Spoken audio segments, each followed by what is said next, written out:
Today, we will continue our exploration of the six paramitas.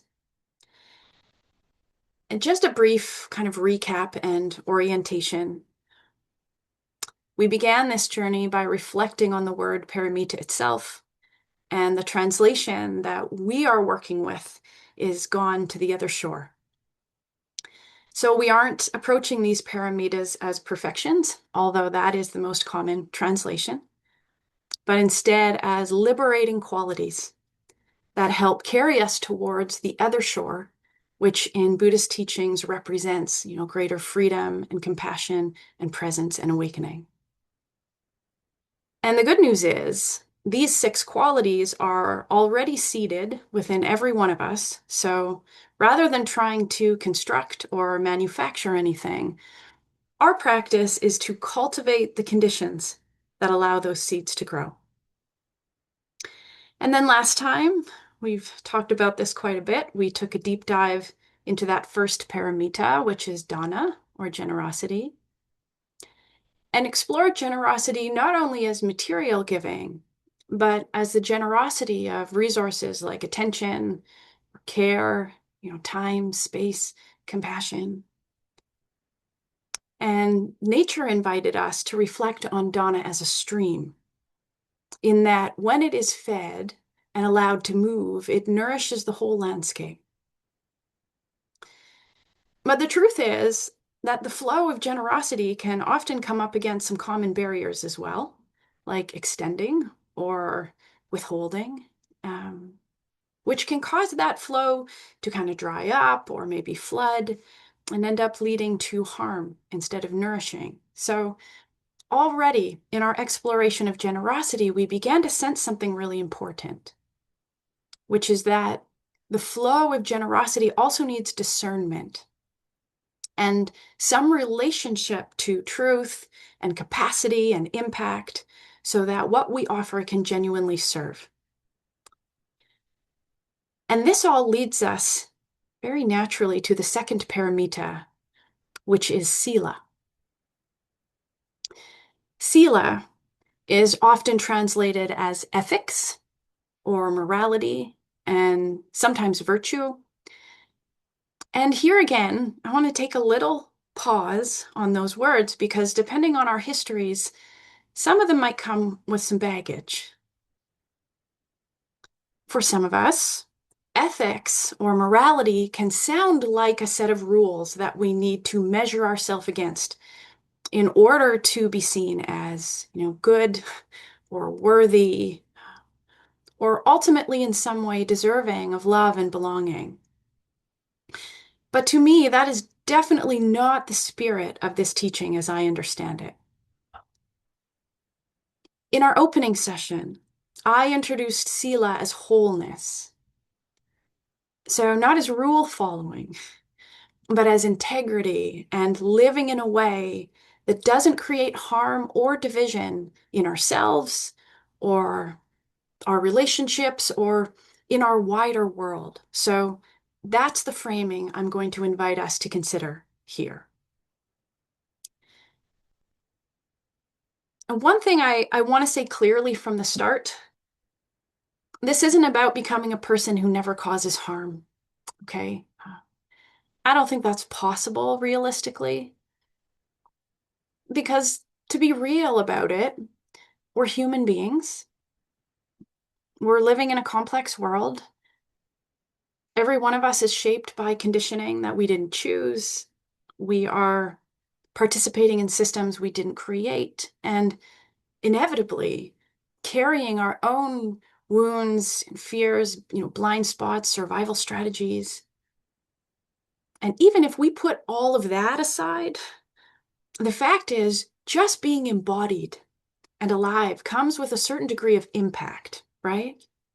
So if we were to approach Sīla as an assignment to become harmless in some absolute way, then we'd be right back in that perfectionistic orientation that this series is hoping to soften. And on the other hand, if we approach Sīla as a practice of returning to wholeness, then something much more compassionate, and I think useful becomes possible. Because we can get curious enough to begin to sense, where am I divided? Or where am I moving away from what I most deeply value? Where might my actions or my speech or my choices be creating more contraction or confusion or harm?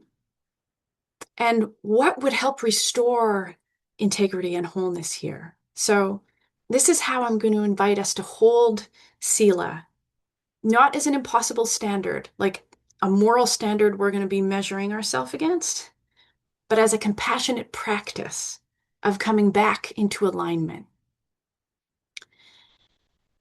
And I want to share a personal story here because the word alignment has a very visceral meaning for me, thanks to a particular experience I had that I want to share with you. So, years ago, I was on retreat, a silent meditation retreat. And during one of the sits, I was dealing with a lot of pain in my body. And interestingly, at that same time in my life, I was also practicing with some really big questions around alignment and sensing that maybe some things, or as it felt like at that time, a lot of things weren't quite right. So I was considering whether I might need to make some very significant changes. So there I was sitting in meditation with all of this kind of swirling in the background. And then this pain in my body became really loud. And at first, my mind started doing what I think a lot of minds do. It was spinning up all kinds of ideas of how to fix what was going wrong. Like maybe I needed to completely change my posture. So I needed to stand up. Maybe I should lay flat on the ground. Maybe I needed a different meditation cushion. Maybe I should have bought that fancy meditation chair I saw online before the retreat, you know. And then this sense of questioning and kind of dissatisfaction kept building. And I thought, maybe it's this retreat that's the problem. Maybe it's not the right time. Maybe I should stand up right now, just go home, do something totally different, make a 5-year plan, apply for some new jobs, start researching a different continent to live on. You get the idea. And I want to be clear that it's pretty normal for body pain or mental and emotional restlessness, for that matter, to come up when we practice, certainly on retreat. And sometimes changing a posture or something about how we're approaching practice is absolutely the wise thing to do. So this isn't a story about overriding the body or kind of some endurance when it comes to discomfort. However, in that particular sit, something in me felt committed to staying close to the experience and listening more deeply before making a big move. So instead of completely changing my posture or leaving the retreat, I started making these tiny, almost imperceptible adjustments, like leaning just a tiny bit forward or back, slightly to one side, or changing the direction of my pelvis. So not forcing or striving, but sensing as carefully as I could and making these micro adjustments in response to what I was feeling.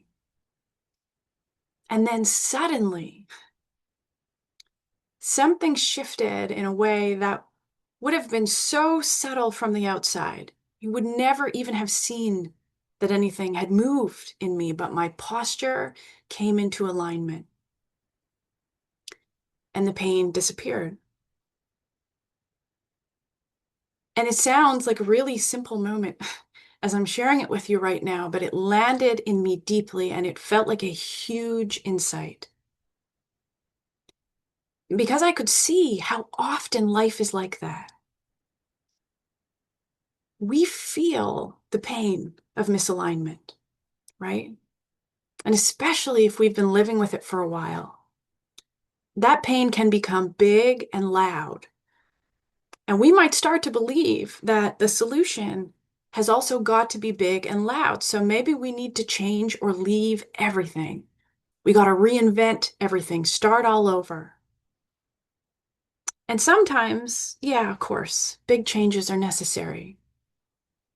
Sometimes the foundational structure really is not supportive. So the cushion needs to go, or we need to leave the retreat, or maybe the continent, so to speak. But sometimes, and I might even say most times,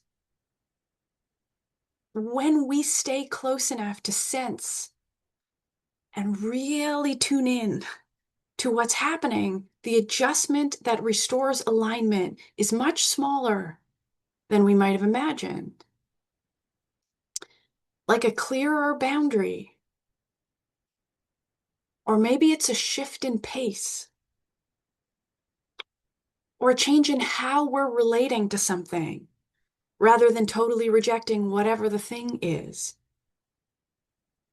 So this can be any decision to bring one small part of our life back into relationship with what feels aligned and true. And I think this matters so much with Sīla. Because when we sense that we're out of alignment, the invitation is not to condemn ourselves or necessarily to make some dramatic correction and throw everything away. The invitation first is to pause and listen and sense in. And from there, to make the smallest adjustment in the direction of what feels true until we start to feel that alignment, that wholeness.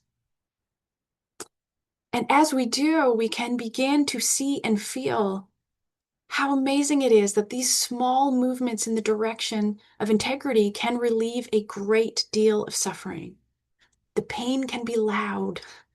The adjustment is often small that is needed. And this is one of the reasons that I find the body such a trustworthy place to practice. Because first of all, the body knows when we are out of alignment way before the mind is often ready to admit it. The body knows when we are saying yes externally and something inside of us is like, no, not this. It knows when we might be giving from fear instead of flow. It knows when our speech or our choices or our actions are no longer reflecting our deeper values. And again, it's not about shaming ourselves for any of that. These are human patterns, my friends. But Sīla invites us to become sensitive to the felt sense of integrity. And to know in the body what it feels like when our inner knowing and our outer expression are in sync. And just as importantly, to know what it feels like when they are not. So if Sīla is a practice of alignment, of living in a way that reduces harm and restores wholeness, the Buddhist tradition gives us some very practical guidance when it comes to how we do this. So traditionally, this ethical dimension of practice has often been expressed through what are called precepts. We talked about this briefly in a session recently. And there are different forms of precepts in different Buddhist traditions, but there are 5 basic ones. And they are usually understood as trainings in refraining from 5 things. So from taking life, from taking what is not freely given, from misusing sexuality or causing harm through sexual energy, from speaking falsely or harmfully, and from clouding the mind through intoxicants, or the Buddhist word they often use is heedlessness. So not really being mindful about the way that we use our mental capacities. And while I respect this traditional framing, I also really resonate with the way that Thich Nhat Hanh reframed these precepts as 5 mindfulness trainings. Because to me, the way he did it places mindfulness and presence and care at the center of the teaching. So I'm going to share with you Thich Nhat Hanh's 5 mindfulness trainings. And under these, do not take life becomes reverence for life. So a commitment to protect and cherish what is living. Do not take what is freely given becomes true happiness. Recognizing that real happiness is rooted in generosity and justice and not taking more than our share. Do not misuse sexuality becomes true love. A commitment to practicing safety and dignity and trust and integrity in our relationships. Do not speak falsely or harmfully. This is one of my favorites. Becomes loving speech and deep listening. Practicing speech that is truthful and listening in a way that supports understanding. And do not cloud the mind through intoxicants or heedlessness becomes nourishment and healing. Or a wider practice of mindful consumption that includes noticing what we take in through food, media, conversation, and even thought.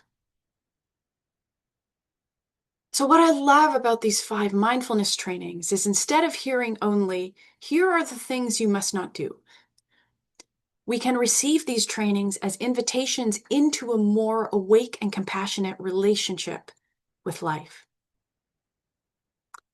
And this is also where Sīla connects back to Dāna.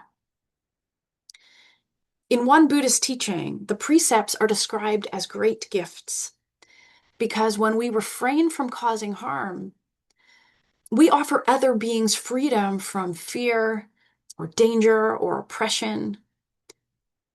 And I find that really moving because it reminds us that Sīla is not only about what we don't do. It's about what our non-harming makes possible. When we practice truthful, mindful speech, we create the conditions for trust and understanding, right?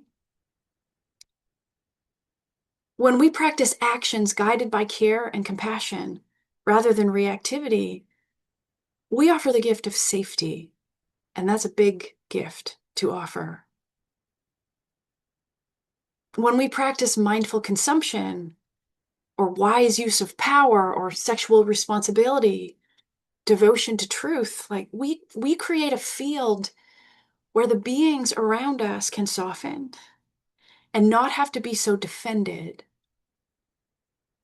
So we are not holding these as rules that define whether we are good or bad. We're holding them as ways of looking closely at our lives and noticing how our actions or our speech or our choices or our consumption may be causing harm or healing. And this is where Sīla gets really practical because it invites us into that process of sensing again and again whether the way we are moving through the world is aligned with the values we most deeply want to serve. And of course, nature shows us this all the time. A healthy ecosystem, as we know, it's not perfect. It's not even tidy. A forest is whole, not because nothing is broken or dying or changing or in conflict.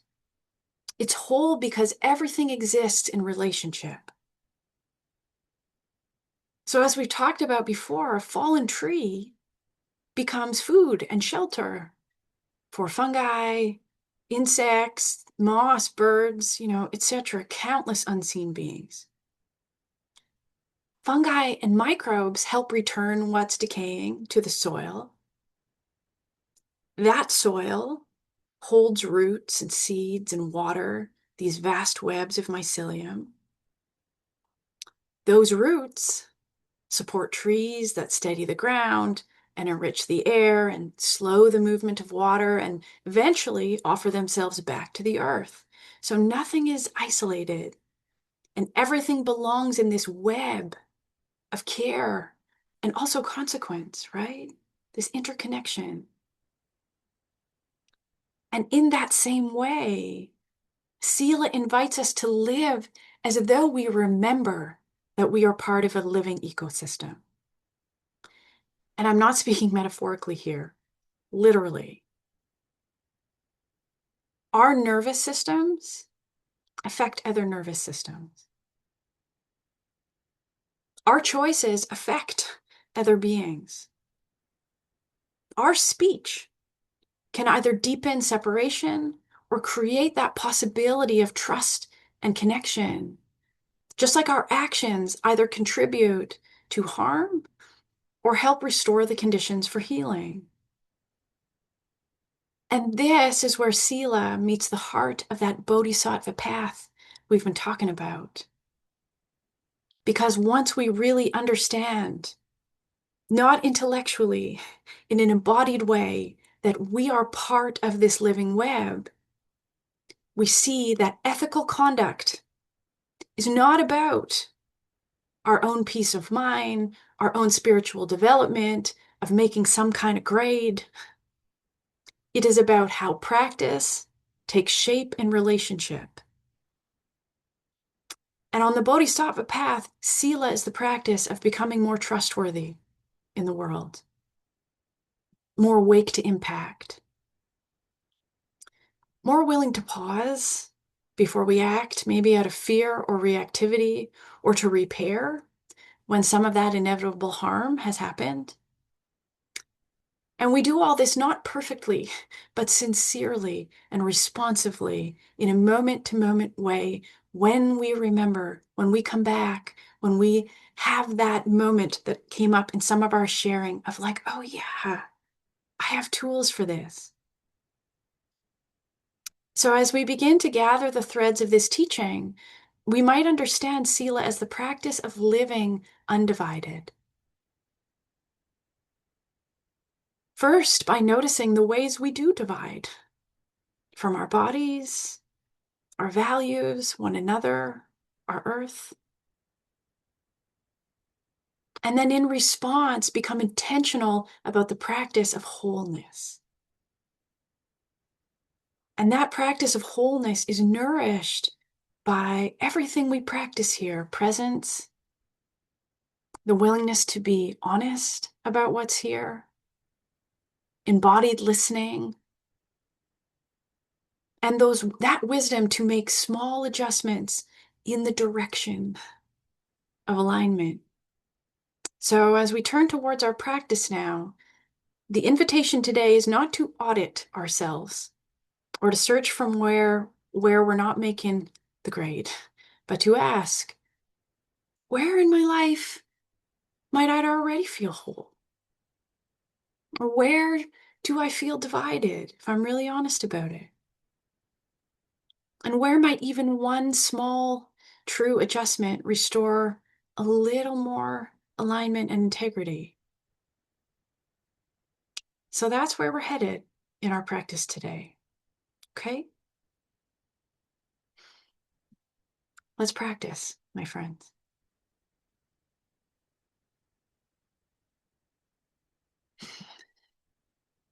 And please take just a couple moments to do what you need to do to care for the body.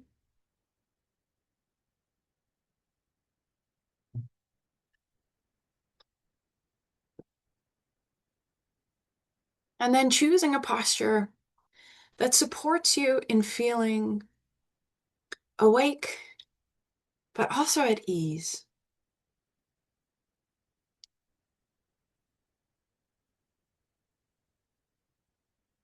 And when you're ready, you can allow the eyes to close, just soften the gaze, and just take a couple moments to land. So in whatever way, to draw the attention inward.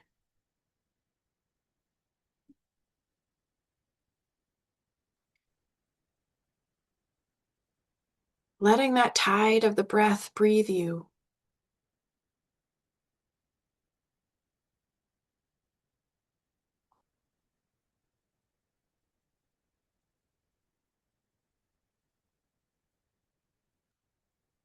And as you're settling into whatever posture you've chosen, I'm going to invite us into this process of making whatever subtle adjustments might be needed to feel more and more aligned.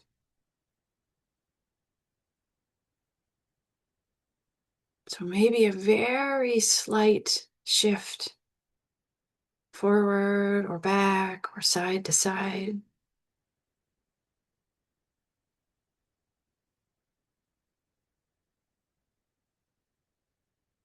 Maybe a little tuck of the chin.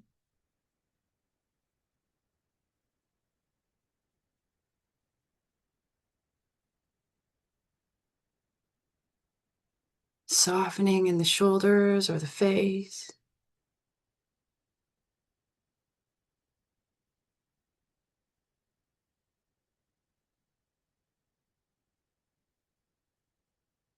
Noticing where some part of the body might be tense or gripping. Inviting it to let go.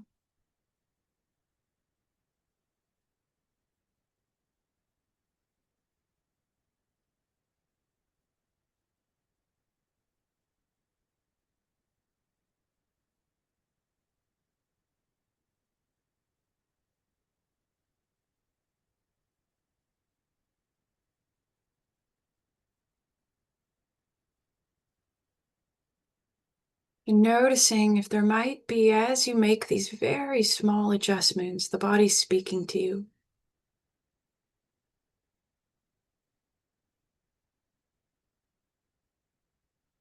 Maybe a place where the breath starts to flow a little more freely.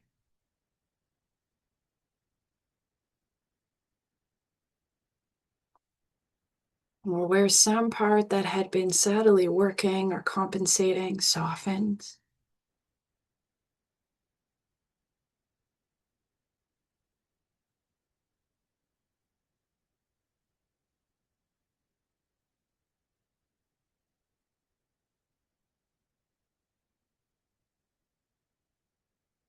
And if you find that place, let yourself stay there.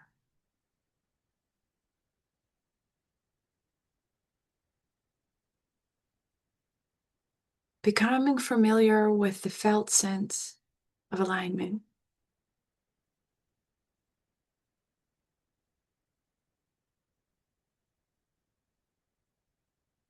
And if you don't quite get to that place in this practice, that is totally okay.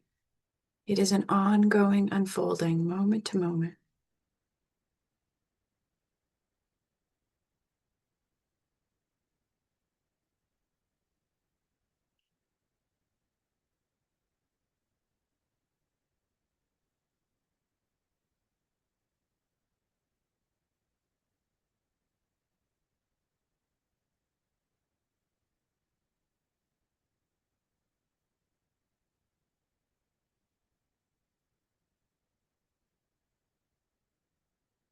And from this place of being physically settled,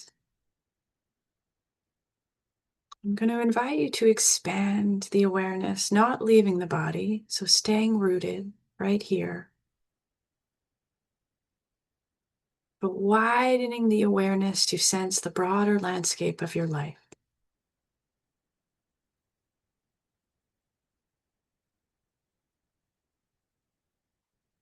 And I'm going to offer you the 3 questions we've been sitting with in this teaching, not to think through analytically, but to feel.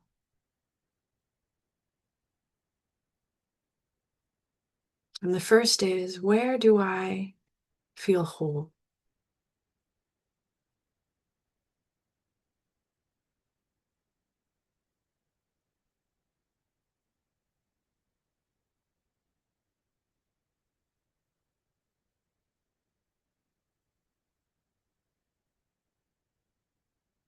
Or where in your life maybe a relationship, a role you carry, a practice.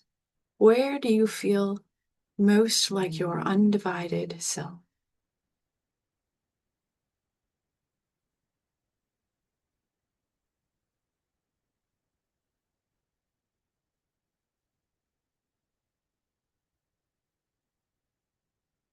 If the mind wants to jump in with a lot of chatter or story, bowing to it, and then listening a little deeper for what the body has to say.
And then letting go of that question and taking a couple deep, full breaths.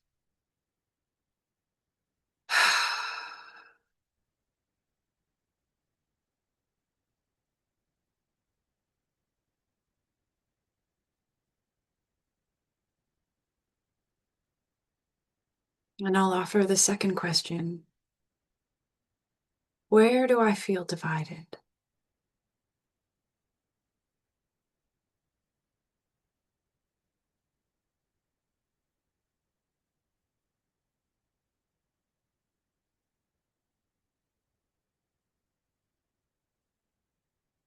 Without any judgment, no shame, nothing to fix. Just where in your life might there be a gap between what you most deeply value and how you are moving through the world?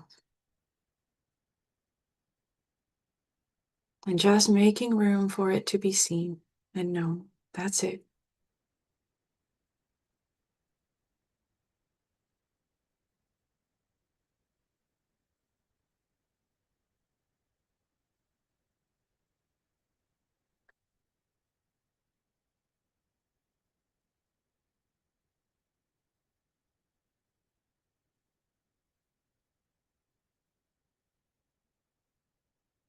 Letting the body speak in its own language, maybe a heaviness, tightness,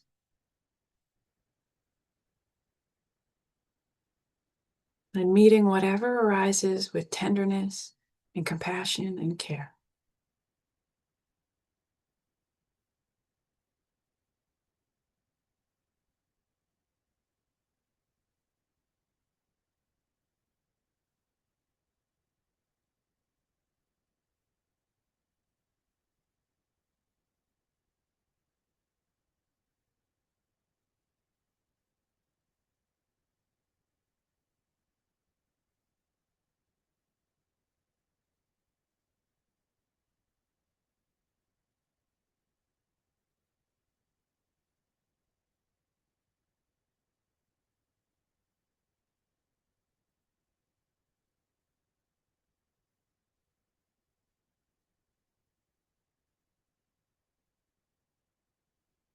And then letting that question go.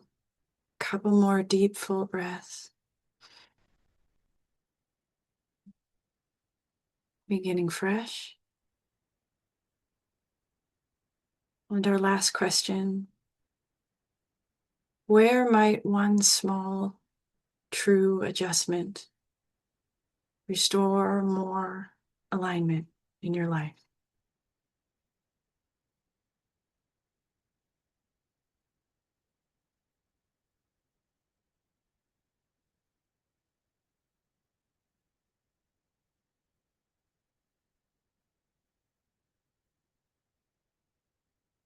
It does not have to be a total reinvention or dismantling, just the smallest true movement in the direction of what you most deeply value.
And then letting that inquiry go.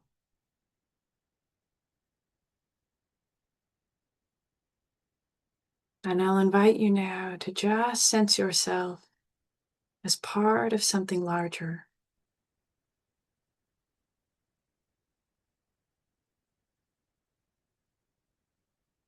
That giant web of care, the larger ecosystem of life.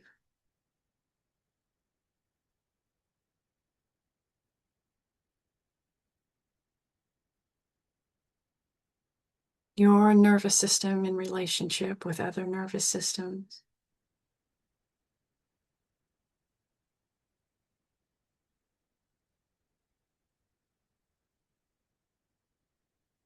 Your presence in this community, part of what makes this field what it is.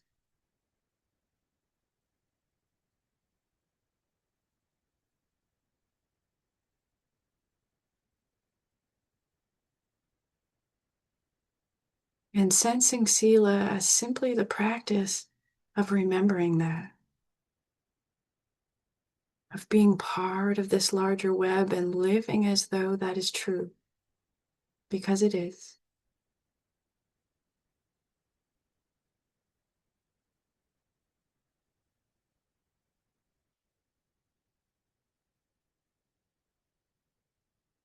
And taking a moment just to rest as a small, precious part of the living world.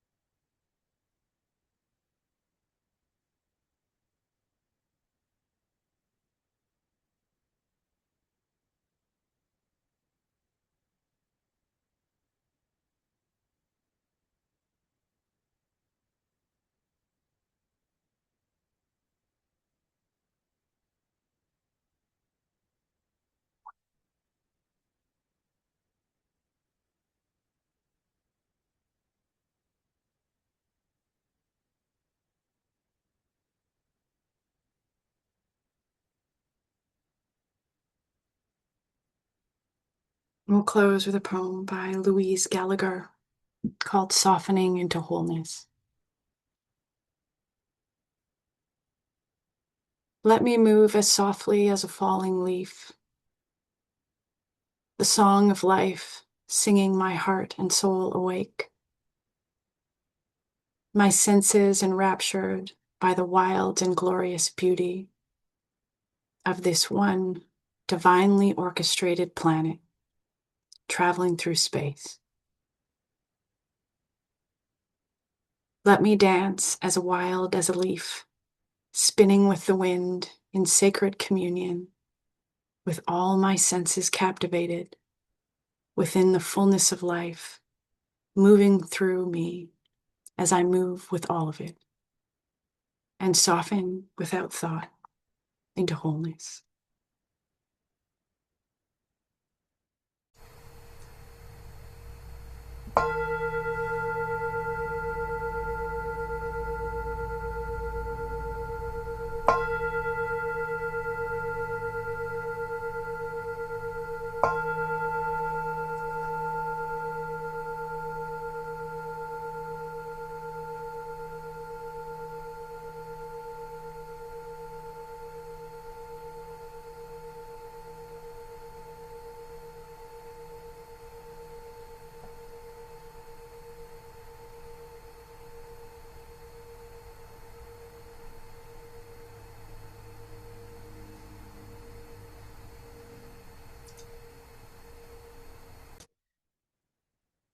emerging very slowly from this practice.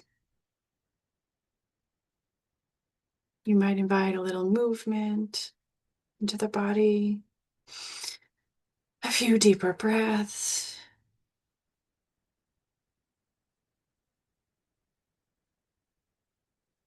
Offering yourself some gratitude for making space to practice today. And receiving my gratitude. Thank you for your practice, my friends.